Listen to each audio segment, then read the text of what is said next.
ಇಂದಿನ ಆನ್ಲೈನ್ ಅರಿವಿನ ಮನೆಯ 151ನೇ ಕಾರ್ಯಕ್ರಮದ ಉದ್ಘಾಟನೆ ಮಾಡಿದಂತಹ ಹಿರಿಯರಾದ ನಾಡೋಜ ಗೋರು ಚನ್ನಬಸಪ್ಪ ಅಪ್ಪಾಜಿಯವರಿಗೆ ಮತ್ತು ಇವತ್ತಿನ ಅಧ್ಯಕ್ಷತೆ ವಹಿಸಿರುವಂತಹ ಕೆ ಕಂಚಿವರ್ಧಯ್ಯನವ್ರಿಗೆ, ಜಿ ಸಿದ್ದರಾಮಯ್ಯ ಸರ್ ಅವ್ರಿಗೆ, ಅಂತರ್ಗಂಗೆ ಶಂಕರಪ್ಪನವ್ರಿಗೆ ಮತ್ತು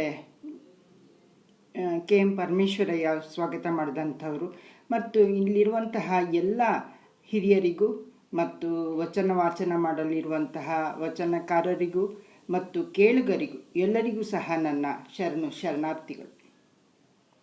ವಚನ ಪರಂಪರೆಯ ಪರಿಚಯ ಅಂತ ಅಂದಾಗ 12ನೇ ಶತಮಾನದಲ್ಲಿ ಹುಟ್ಟಿದಂಥ, ಅದಕ್ಕೂ ಹಿಂದೆ 11ನೇ ಶತಮಾನದಲ್ಲಿ ಅದು ರೂಪ ತಾಳಿದಂಥದ್ದು.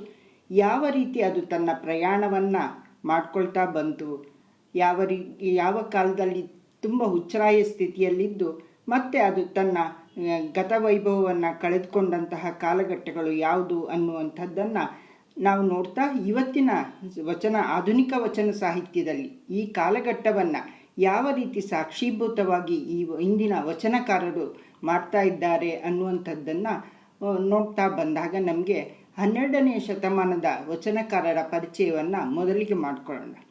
ವಚನ ಪರಂಪರೆಯ ಉದಯದ ಕಾಲ 12ನೇ ಶತಮಾನ ಅಂತ ನಾವು ಹೇಳ್ತಾ ಇದ್ರು, ಅದು 11ನೇ ಶತಮಾನದಲ್ಲೇ ರೂಪ ತಾಳಿತ್ತು. ಅದಕ್ಕೆ ವಚನಕಾರ ಜೇಡರ ದಾಸಿಮಯ್ಯ, ಆದ್ಯ ವಚನಕಾರ ದೇವರ ದಾಸಿಮಯ್ಯ ಅಂಥೇಳಿ ಇಬ್ಬರೂ ಒಂದೇ ಅಂಥೇಳಿ ನಾವು ಗುರುತಿಸ್ತಾರೆ.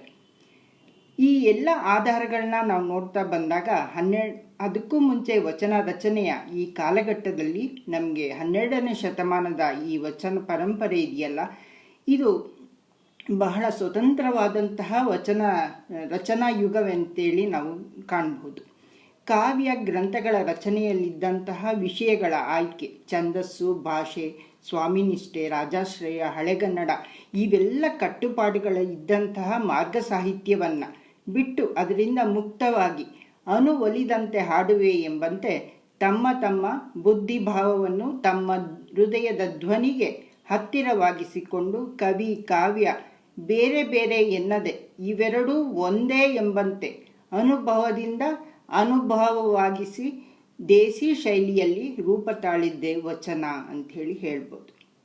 ವಚನ ಎಂಬುದು ಇದೊಂದು ಗದ್ಯ ಸಾಹಿತ್ಯ ಪ್ರಕಾರವಲ್ಲ, ಪ್ರತಿಜ್ಞೆ, ಆತ್ಮಸಾಕ್ಷಿಯ ಮಾತು ಎಂದು ಅರ್ಥ ಬರುತ್ತೆ. ಇದು ಆತ್ಮಸಾಕ್ಷಿಯ ವಾಣಿಯೇ ವಚನವಾಯಿತು ಅನ್ನುವಂಥದ್ದು. ಅಂದರೆ ವಚನಕಾರರು ಮಾಡಿದಂತಹ ಈ ಅನನ್ಯವಾದಂತಹ ಪ್ರಯೋಗ ಕನ್ನಡ ಸಾಹಿತ್ಯಕ್ಕಷ್ಟೇ ಅಲ್ಲ, ಜಾಗತಿಕ ಸಾಹಿತ್ಯಕ್ಕೆ ಒಂದು ಮಹತ್ವದ ಕೊಡುಗೆ. ಈ ಆಧುನಿಕ ವಚನಗಳಂತೆ ಈ ಕಲ್ಪನೆಯು ಬರೀ ಪ್ರತಿಭೆಯ ವಿನ್ಯಾಸವಲ್ಲ. 12ನೇ ಶತಮಾನದ ವಚನಗಳನ್ನ ನೋಡಿದಾಗ ಇದು ಬರೀ ಪ್ರತಿಭೆಯಿಂದ ಬುದ್ಧಿಯಿಂದ ಆದಂತಹ ರಚನೆಯ ವಿನ್ಯಾಸ ಅಲ್ಲ, ಇದು ಆತ್ಮದ ಸಂಭಾಷಣೆ, ನೆಡೆ ನುಡಿಯನ್ನು ಒಂದಾಗಿಸಿದ ತವನಿಧಿ, ಗಾಳಿಗೆ ತೂರಿದ ಮಾತುಗಳಲ್ಲ. ಶರಣರ ವಚನಗಳು ನಂಬಿದಂತೆ ನಡೆದರು, ನುಡಿದರು, ನೆಡೆನುಡಿ ಒಂದಾಗಿಸಿಕೊಂಡು ಜೀವಿಸಿದರು. ಹಾಗೆ ಹುಟ್ಟಿದಂತಹ ಈ ವಚನ ಸಾಹಿತ್ಯ ಒಂದು ಶ್ರೀಮಂತ ಪರಂಪರೆಯಲ್ಲಿ, ಒಂದು ರಾಜಾಶ್ರಯದಲ್ಲಿ ಬಂದಂಥದ್ದಲ್ಲ. ಶ್ರಮಿಕರಿಂದ, ಅನಕ್ಷರಸ್ಥರು ಮತ್ತು ಕೆಳವರ್ಗದವರಿಂದ ಹುಟ್ಟಿದಂತಹ ಈ ಸಾಹಿತ್ಯ ನೀರು ಎಲ್ಲಿ ಒಂದು ಕಾಲಘಟ್ಟದಲ್ಲಿ ತಟಸ್ಥವಾಗಿದ್ದಂತಹದ್ದು, ಇದು 12ನೇ ಶತಮಾನದಲ್ಲಿ ತಡೆ ಹಿಡಿದ ನೀರು ಪುಟಿಯುವ ಕಾರಂಜಿಯಾಗಿ ಎಲ್ಲರಿಂದ ಆಕರ್ಷಿತಗೊಂಡು ಮಾನ್ಯವಾಯಿತು ಮತ್ತು ಪ್ರಸಿದ್ಧವಾಯಿತು. ನಮ್ಮ ಕನ್ನಡ ಸಾಹಿತ್ಯ ಪರಂಪರೆಗೆ ವಚನ ಸಾಹಿತ್ಯ ಅಮೂಲ್ಯ ಹೊನ್ನಿನ ಕಳಸವನ್ನಿಟ್ಟಿತು. ಹೀಗೆ ವಚನ ಪರಂಪರೆ ಬಂದಂಥದ್ದು ಒಂದು ಧರ್ಮ, ತತ್ವ, ಸಿದ್ಧಾಂತದ ಪರಂಪರೆಯಲ್ಲಿ ಉಗಮವಾಗಿದ್ದನ್ನು ನಾವು ನೋಡ್ತೀವಿ. ತನ್ನ ದರ್ಶನದಿಂದ ವ್ಯಕ್ತಿಗತವಾದ ನೆಲೆಯನ್ನು ದಾಟಿ ವಿಶ್ವಮಾನ್ಯವಾದಂತಹ ಘನತೆಯನ್ನು ಪಡಿತು. ಆ ಕಾಲದಲ್ಲಿ ಹಳೆಗನ್ನಡದಿಂದ ಹೊಸಗನ್ನಡಕ್ಕೆ ಪರಿವರ್ತನೆಯಾಗುತ್ತಿರುವ ಸಂಕ್ರಮಣಾವಸ್ಥೆಯ ಕಾಲಘಟ್ಟದಲ್ಲಿ ಭಕ್ತಿ ಪಾರಮ್ಯವನ್ನು ಎತ್ತಿ ಹಿಡಿಯುವುದರ ಜೊತೆಗೆ ಅನುಭಾವಿ ವಚನಕಾರರ ಪರಂಪರೆಯೇ ಇಲ್ಲಿ ಸೃಷ್ಟಿಯಾಗಿದ್ದನ್ನು ನಾವು ಕಾಣ್ತೀವಿ. ಕಾಯಕ ಚರಿತರಾದಂತಹ ವಚನಕಾರರು ಮಾತಾಡಿದ್ದೇ ತಮ್ಮ ಕಾಯಕ ಪರಿಭಾಷೆಯ ಮೂಲಕ. ಮೇಲ್ನೋಟಕ್ಕೆ ಒಂದೇ ಆಗಿ ಕಂಡರು, ಎಲ್ಲ ವಚನಕಾರರು ಕಾಯಕದ ಮೂಲಕ ಮಾತಾಡಿದ್ರು ಅನ್ನೋದನ್ನು ಕಂಡ್ರೂ ಮೇಲ್ನೋಟಕ್ಕೆ ಅದು ಅವರುಗಳದೇ ಆದ ಒಂದು ರೀತಿಯ ಸ್ವರೂಪ ಮತ್ತು ಸಂವೇದನೆ ಮತ್ತು ಪ್ರತಿಯೊಬ್ಬ ವಚನಕಾರರ ವ್ಯಕ್ತಿತ್ವದ ತೇಜಸ್ಸಿನಿಂದ ಒಂದು ಅನನ್ಯವೆನಿಸಿದ್ದನ್ನು ನಾವು ನೋಡ್ತೀವಿ. ಹೀಗೆ ಬಂದಂತಹ ಈ ವಚನ ಪರಂಪರೆಯಲ್ಲಿ ನಮಗೆ ಜೇಡರ ದಾಸಿಮಯ್ಯನಿಂದ ಪ್ರಾರಂಭವಾದ ನಂತರದಲ್ಲಿ ಶಂಕರ ದಾಸಿಮಯ್ಯ, ಸಕಲೇಶ ಮಾಧರಸ, ಪ್ರಭುದೇವ ಇವರೆಲ್ಲರೂ ಸಹ ಬಸವಯುಗದ ಪ್ರಾರಂಭಕ್ಕೂ ಮುನ್ನ ವಚನ ಸಾಹಿತ್ಯದಲ್ಲಿ ತೊಡಗಿಸಿಕೊಂಡಿದ್ರು ರಚನೆಯಲ್ಲಿ ಅಂತ ಹೇಳಿ ನಾವು ನೋಡ್ತೀವಿ. ಶರಣರ ಈ ಒಂದು ಬಸವಯುಗದಲ್ಲಿ ಬಂದಂತಹ ಈ ಶರಣರ ದೊಡ್ಡ ಸಮೂಹ ಇದೆಯಲ್ಲ, ಅದು ಕ್ರಾಂತಿಯಲ್ಲಿ ಪಾಲ್ಗೊಂಡಿದ್ದು ವಚನ ರಚನೆಯ ಜೊತೆಗೆ ಕಾಯಕ ದಾಸೋಹದಲ್ಲೂ ಹೆಸರು ಮಾಡಿದ್ದು ಒಂದು ವಿಶೇಷ.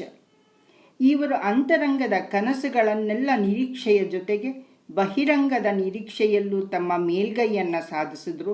ಅನೇಕ ಶರಣೆಯರ ಸಮೂಹ ಕೆಳವರ್ಗದ ಆಚಾರವಂತರು ವಚನ ವಾಗ್ಮಯದ ನಿರೀಕ್ಷೆಯನ್ನೆಲ್ಲ ಫಲಪ್ರದಗೊಳಿಸಿದರು ಅಂತ ಹೇಳಿ ನಾವು ನೋಡ್ತೀವಿ.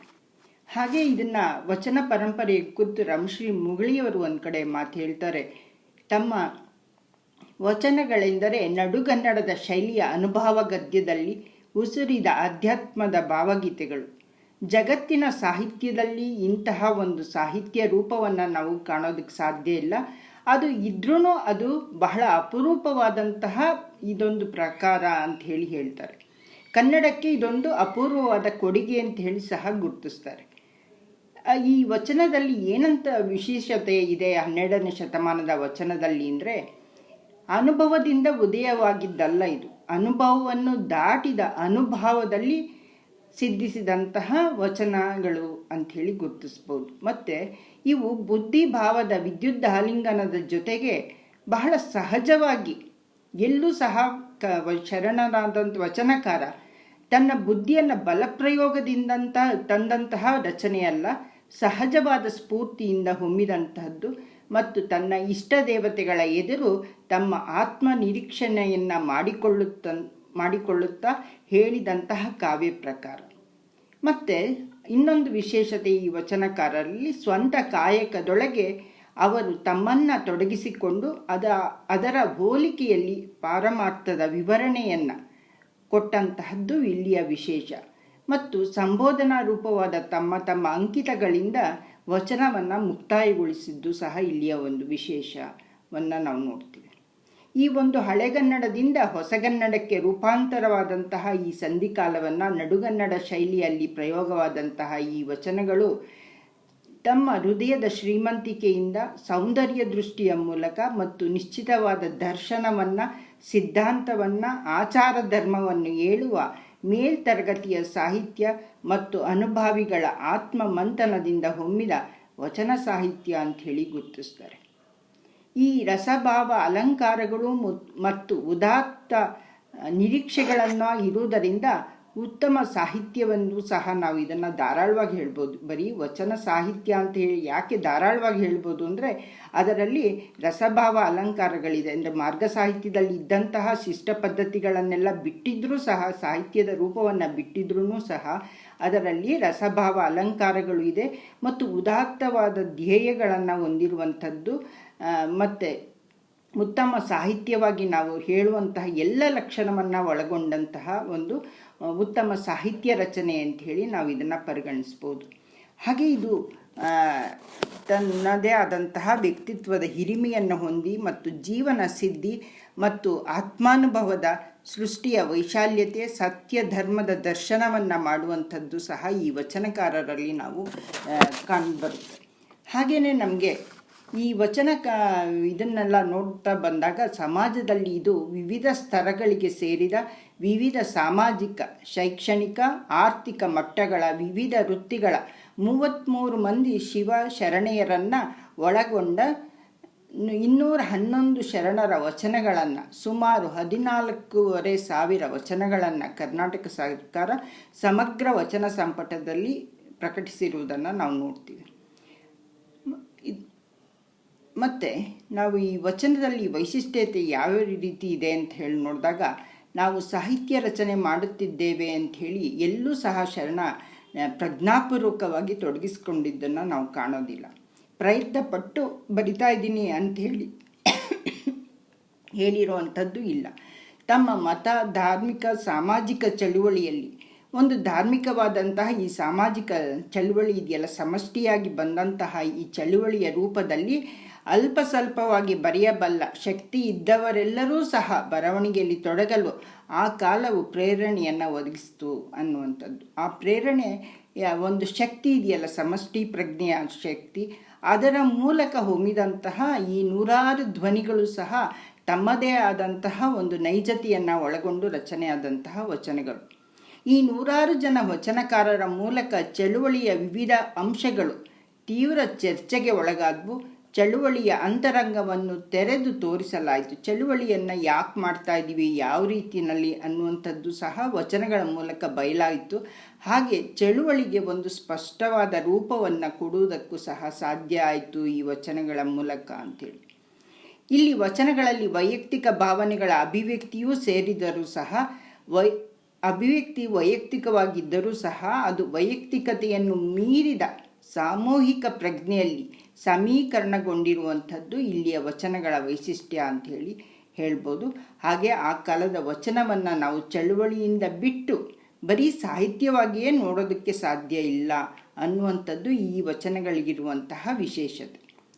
ಈ 12ನೇ ಶತಮಾನದ ಈ ಎಲ್ಲ ವಚನಕಾರರ ವಿಶೇಷತೆಯನ್ನು ಒಳಗೊಂಡು ಒಂದು ನಮಗೆ ವಿಶ್ವಮಟ್ಟಕ್ಕೆ ಒಂದು ಉತ್ತಮವಾದಂತಹ ಸಾಹಿತ್ಯದ ಕೊಡುಗೆಯನ್ನು ಮತ್ತು ಹೊಸ ರೀತಿಯ ಭಾವದ ಉದ್ವೇಗಗಳನ್ನು ಯಾವ ರೀತಿ ದಾಖಲಿಸಬಹುದು ಅನ್ನುವಂಥದ್ದನ್ನು ಹೇಳಿದಂತಹ ಈ ವಚನ ಚಳುವಳಿ ಮುಂದೆ 15ನೇ ಶತಮಾನದಲ್ಲಿ ಮತ್ತು ಅದು ಸ್ವಲ್ಪ ಮಟ್ಟಿಗೆ 12ನೇ ಶತಮಾನದ ಕ್ರಾಂತಿಯ ನಂತರದಲ್ಲಿ ಅದರ ರಚನೆಯ ಪ್ರಮಾಣ ನಮಗೆ ಕಡಿಮೆಯಾಗಿ ಎಲ್ಲೋ ಅಲ್ಪ ಸ್ವಲ್ಪ ಇತ್ತೋ ಇಲ್ವೋ ಅನ್ನೋ ಹಾಗೆ ಇದ್ದಿದ್ದು 15ನೇ ಶತಮಾನದಲ್ಲಿ ಇದನ್ನೆಲ್ಲ ವಚನವನ್ನು ಎಲ್ಲ ದಿಕ್ಕು ತಪ್ಪಿದಂತಹ ವಚನ ಸಂಗ್ರಹವನ್ನು ಸಂಕಲನ ಮತ್ತು ಸಂಪಾದನೆಗೆ ಒಳಗಾಗಿದಂತಹ ಕಾಲ 15ನೇ ಶತಮಾನ. ಇದು ಬಹಳ ಮಹತ್ವವಾದಂತಹ ಕಾಲ ಅಂಥೇಳಿ ನಾವು ಗುರುತಿಸ್ಬೋದು.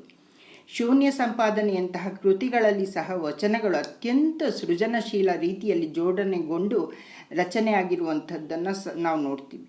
ವಿವಿಧ ಸಂಕಲನಕಾರರು ವಚನವನ್ನು ಷಟ್ ಸ್ಥಳಗಳಿಗೆ ಅನುಗುಣವಾಗಿ ವಿಂಗಡಣೆ ಮಾಡಿದರು ಮತ್ತು ಅದರಲ್ಲಿ ಕಲ್ಮಠದ ಪ್ರಭುದೇವ, ಮಹಾದೇವ, ಗುಬ್ಬಿಯ ಮಲ್ಲಣ್ಣ ಮುಂತಾದವರು ವಚನಗಳಿಗೆ ವ್ಯಾಖ್ಯಾನಗಳನ್ನು ಸಹ ಬರೆದು ಸುಲಭವಾಗಿ ಸಿಗುವಂತೆ ಆಯಿತು. ಸಿಂಗಳದ ಸಿದ್ದಬಸವರಾಜ ದೇವನು ಬೆಳಗಿನ ವಚನಗಳನ್ನು ಸಹ ವಿಶೇಷವಾಗಿ ವ್ಯಾಖ್ಯಾನಿಸಿರುವುದನ್ನು ನಾವು ಕಾಣಬಹುದು. ಹಾಗಾಗಿ ಈ ಘಟ್ಟವನ್ನು 15ನೇ ಶತಮಾನದ ಈ ಕಾಲಘಟ್ಟವನ್ನು ಸಂಗೋಪನಾ ಯುಗ ಅಂತಲೇ ಹೇಳಿ ನಾವು ಗುರುತಿಸಲಾಗಿದೆ. ಹಾಗೆ ಮುಂದೆ 16ನೇ ಶತಮಾನಕ್ಕೆ ಬಂದಾಗ ಅದರ ಉತ್ತರಾರ್ಧದಲ್ಲಿ ಮತ್ತೆ ಸ್ವತಂತ್ರವಾದ ವಚನ ರಚನೆಯು ಪ್ರಾರಂಭ ಆಗಿದ್ದು ಮತ್ತೆ 16ನೇ ಶತಮಾನಕ್ಕೆ ಮತ್ತೆ ಪ್ರಾರಂಭ ಆಯಿತು. ತೋಂಟದ ಸಿದ್ಧಲಿಂಗ ಯತಿಗಳ ಮತ್ತು ಅವರ ಜೊತೆಗಿನ 43 ಮಂದಿ ವಚನಕಾರರು ಸುಮಾರು 10,300 ವಚನಗಳನ್ನು ನಮಗೆ ಅದು ಸಿಗುತ್ತೆ. ಅದನ್ನು ಕರ್ನಾಟಕ ಸರ್ಕಾರ ಪ್ರಕಟಣೆ ಸಹ ಮಾಡಿದೆ.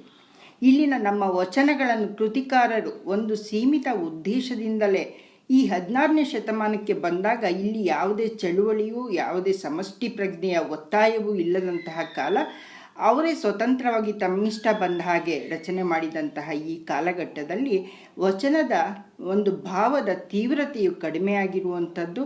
ಹಾಗೆ ಅದನ್ನು ಅಲ್ಲಿ ನಮಗೆ ಕಂಡುಬರುವಂತಹ ಸೀಮಿತವಾದಂತಹ ಉದ್ದೇಶಗಳಿಂದ ರಚನೆ ಆಗಿರುವಂಥದ್ದನ್ನು ನಾವು ನೋಡ್ತೀವಿ. ಅಂದರೆ ಸಮಷ್ಟಿ ಪ್ರಜ್ಞೆಯ ಬೃಹತ್ತಾದ ಕಲ್ಪನೆಯನ್ನು ಬಿಟ್ಟಂತಹ ಒಂದು ರೀತಿಯ ವೈಯಕ್ತಿಕವಾದಂತಹ ಏಕಮುಖವಾದಂತಹ ಸಾಹಿತ್ಯ ವಚನಗಳು ಸೃಷ್ಟಿಯಾಗಿರುವಂಥದ್ದನ್ನು ಈ 16ನೇ ಶತಮಾನದಲ್ಲಿ ನಾವು ಕಾಣ್ಬೋದು. ಅವರು ತಮ್ಮ ವಚನ ಸಂಪುಟಗಳಿಗೆ ಇಟ್ಟ ಶೀರ್ಷಿಕೆಗಳಿಂದಲೇ ನಮಗೆ ಇದನ್ನೆಲ್ಲ ನೋಡ್ತಾ ಹೋಗ್ಬೋದು. ಯಾಕೆಂದರೆ ಅದು ಸೀಮಿತವಾದಂತಹ ಯೋಚನಾ ಲಹರಿಯಲ್ಲಿ ರೂಪುಗೊಂಡಂತಹ ವಚನಗಳಾಗಿ ನಮಗೆ ಕಂಡುಬರುತ್ತೆ. ಕಾಡು ಸಿದ್ದೇಶ್ವರರ ಕೃತಿ ಇದೆಯಲ್ಲ, ಅದರಲ್ಲಿ ಅವರು ವೀರಶೈವ ಷಟ್ಸ್ಥಲ ಅನ್ನುವಂತಹ ಕೃತಿಯನ್ನು ರಚನೆ ಮಾಡಿದ್ರು. ಹಾಗೆ ತೋಂಟದ ಸಿದ್ಧಲಿಂಗಾಯತಿಗಳು ಷಟ್ಸ್ಥಲ ಜ್ಞಾನ ಸಾರಾಮೃತ ಅನ್ನುವಂಥ ಕೃತಿಯನ್ನು ರಚನೆ ಮಾಡಿದ್ರು. ಇಮ್ಮಡಿ ಗುರುಸಿದ್ಧನ ಕೃತಿ ಶೂನ್ಯ ಮಂತ್ರ ಗೋಪ್ಯ ಅನ್ನುವಂಥದ್ದು, ನಿರಾಲಂಬ ಪ್ರಭುವಿನ ಶಿವಭಕ್ತಿ ಪಂಚಾಂಗದ ವಚನ ಇತ್ಯಾದಿ ಹೀಗೆ ಸ್ವತಂತ್ರ ರಚನೆಗಳನ್ನು ಮಾಡಿದವರೆಲ್ಲರೂ ಸಹ ಮಠಾಧಿಪತಿಗಳು ಅನ್ನುವಂಥದ್ದು ಇಲ್ಲಿಯ ಒಂದು ವಿಶೇಷವನ್ನು ನಾವು ಗಮನಿಸಬೇಕು. ಎಲ್ಲಿ 12ನೇ ಶತಮಾನದಲ್ಲಿ ಸಾಮಾನ್ಯರು, ಕೆಳವರ್ಗದವರು, ಅನಕ್ಷರಸ್ಥರು ಎಲ್ಲರೂ ಸಹ ಎಷ್ಟು ಸ್ಪಾಂಟೇನಿಯಸ್ ಆಗಿ ವಚನಗಳನ್ನ ರಚನೆ ಮಾಡಿದ್ರು, ಇಲ್ಲಿ ಬರ್ತಾ ನಮಗೆ ಯಾವ ಮಹಿಳೆಯ ವಚನಗಳು ನಮಗೆ ಸಿಗೋದಿಲ್ಲ. ಹಾಗೆ ಮಠಾಧಿಪತಿಗಳು ಮಾತ್ರ ಈ ವಚನ ರಚನೆಯ ಕಾಯಕದಲ್ಲಿ ಕೈಗೊಂಡಿದ್ರು. ಮತ್ತು ಕೆಳವರ್ಗದವರಾಗಲಿ ಯಾರೂ ಸಹ ಈ ವಚನ ರಚನೆಯಲ್ಲಿ ಪಾಲ್ಗೊಂಡಿದ್ದಂಥದ್ದು ಕಂಡುಬರೋದಿಲ್ಲ. ಹಾಗಾಗಿ ಈ ಯುಗವೇ ಬೇರೆ ರೀತಿಯಲ್ಲಿ ಒಂದು ಮಠಾಧಿಪತಿಗಳಿಂದ ಆದಂತಹ ವಚನಗಳನ್ನು ನಾವು ಈ ಕಾಲಘಟ್ಟದಲ್ಲಿ ಕಾಣ್ಬೋದು.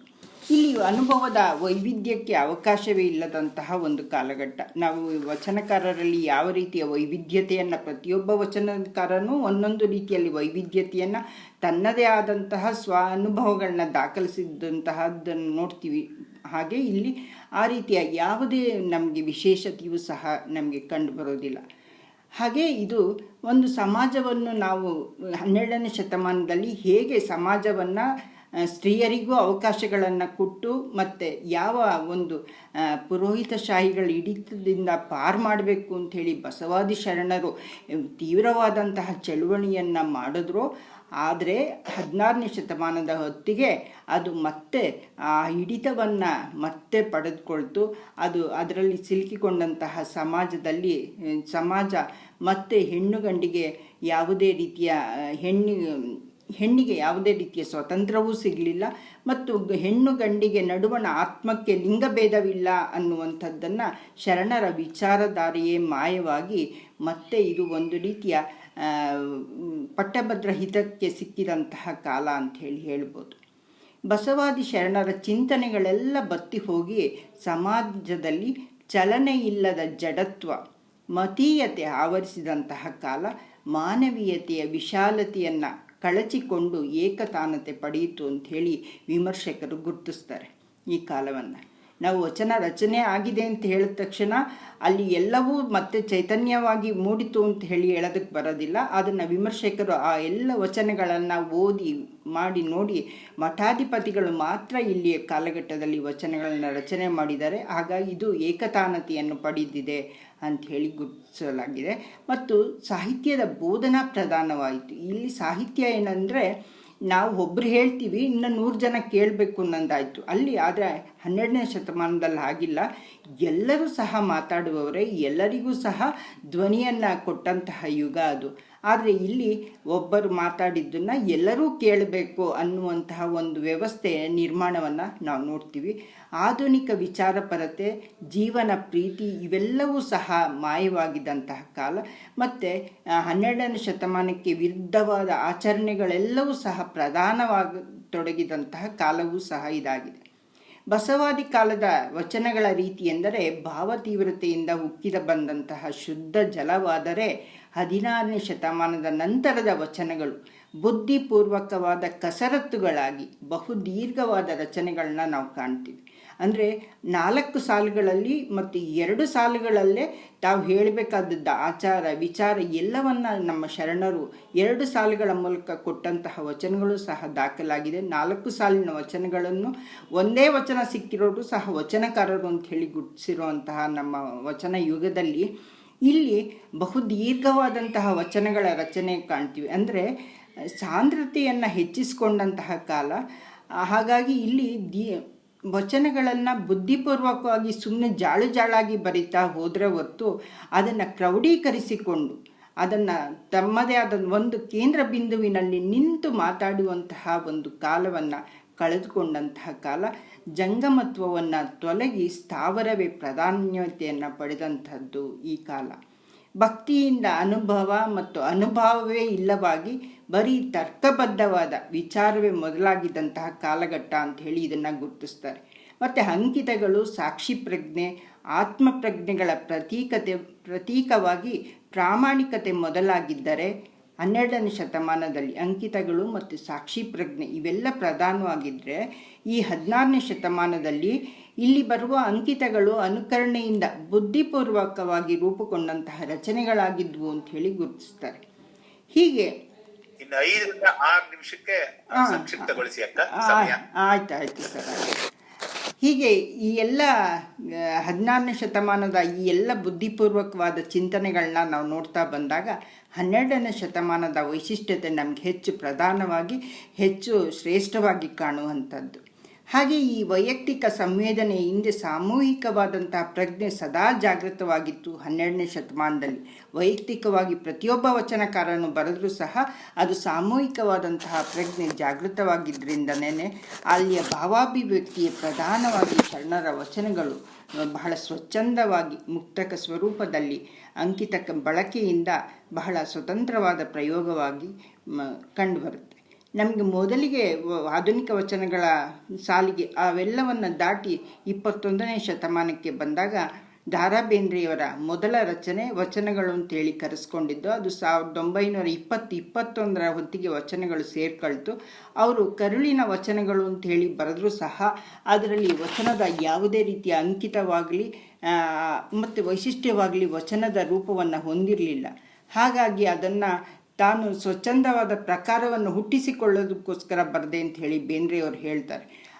ಹಾಗೆ ನಂತರದಲ್ಲಿ ನಮ್ಮ S.G. ಸಿದ್ದರಾಮಯ್ಯ ಸರ್ ಅವರು ನಾನು ಹೇಳಬೇಕಾಗಿರೋ ಅಂಥದ್ದನ್ನೆಲ್ಲ ಸುಮಾರಷ್ಟು ಹೇಳಿದ್ರು. ಅದನ್ನು ಸುಮ್ಮನೆ ದಾಖಲಿಸ್ತಾ ಹೋಗ್ತೀನಿ ಅಷ್ಟೇನೆ.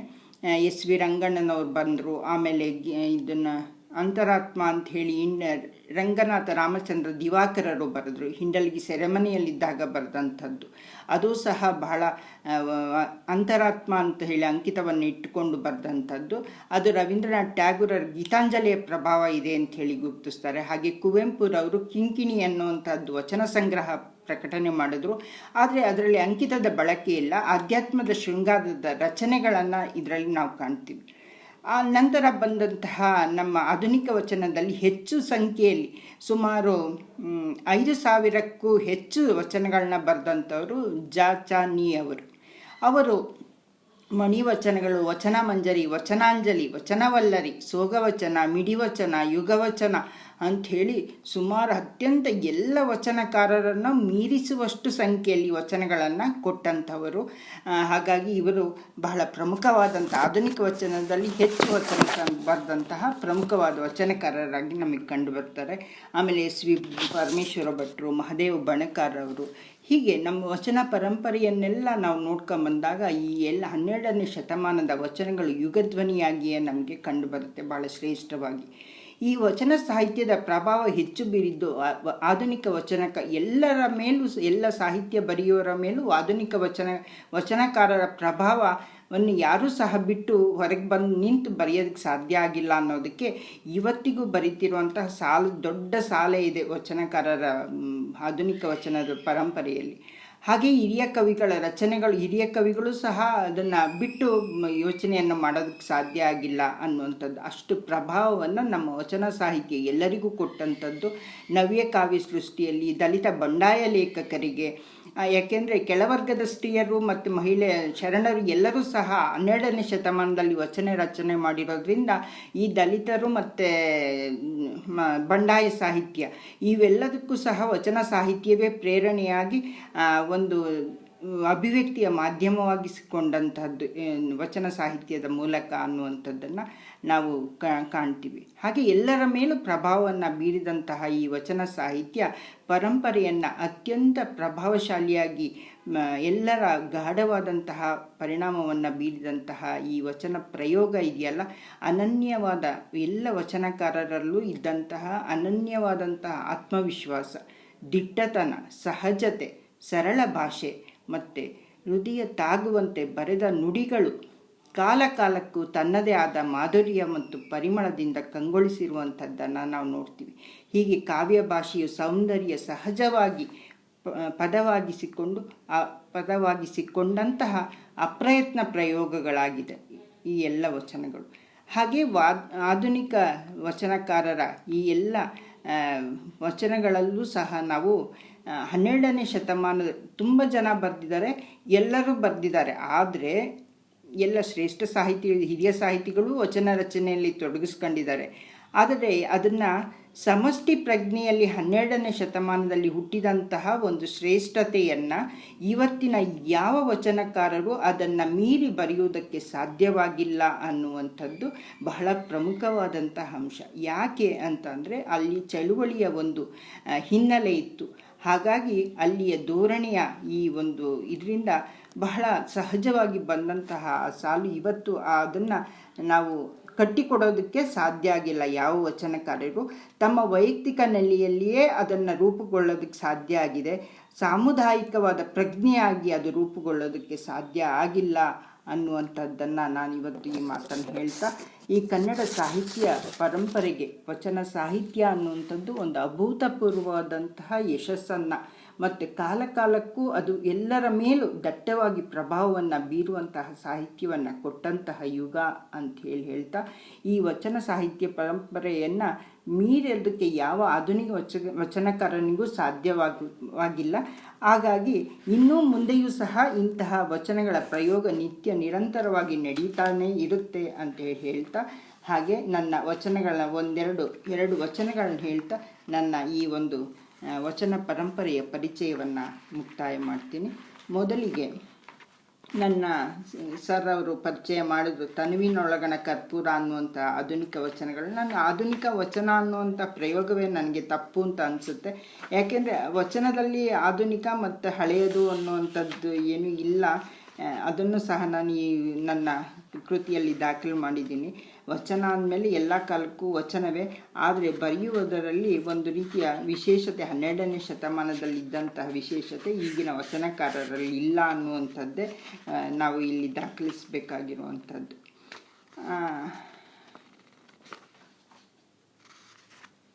ನನ್ನ ಒಂದು ವಚನವೆಂಬುದು ಪರರ ನಿಂದಿಸಲು ಅಲ್ಲ, ನನ್ನಂತರಂಗದ ವಿಮರ್ಶೆಯೇ ವಚನವೆಂದಾಯಿತು.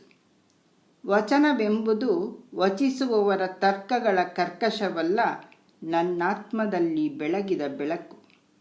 ವಚನವೆಂಬುದು ಬರೀ ಶಬ್ದಗಳ ಮೋಡಿಯಲ್ಲ, ನನ್ನಂತರಂಗದ ತಿಳಿವಿನ ಸಾರ. ವಚನವೆಂಬುದು ಹಳೆಯ ಟೊಂಗೆಗೆ ಬಿದ್ದ ಹಗ್ಗವಲ್ಲ, ಅನುಭಾವ ಸಾರದಿಂದ ಬೆಳೆದ ಪುಟ್ಟ ಮರ.